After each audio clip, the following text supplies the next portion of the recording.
La première fois de faire un gros plongeon sur le 10 mètres, t'es effrayé.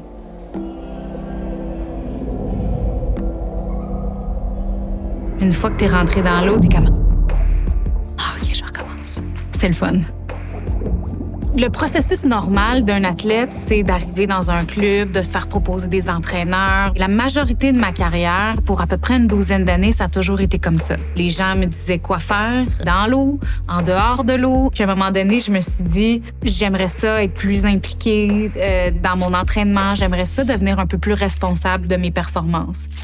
J'ai décidé de tout effacer puis de recommencer à zéro. C'était un risque que j'étais prête à prendre. Quand j'ai changé toute l'équipe, mon objectif était très simple. C'est d'être la meilleure plongeuse possible.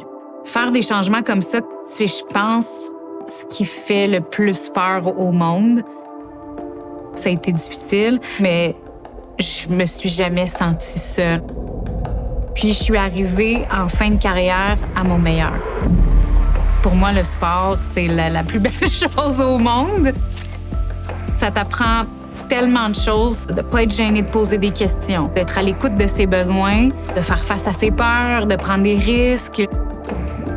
C'est en me retirant du sport que j'ai réalisé que ça pouvait peut-être faire une différence chez les jeunes, de leur parler. Par moment, mais écoute, je fais la job que j'ai toujours voulu faire. Dans le monde des médias, c'est un cheval de bataille de parler de sport féminin, de le mettre de l'avant. J'ai envie de contribuer à ma façon.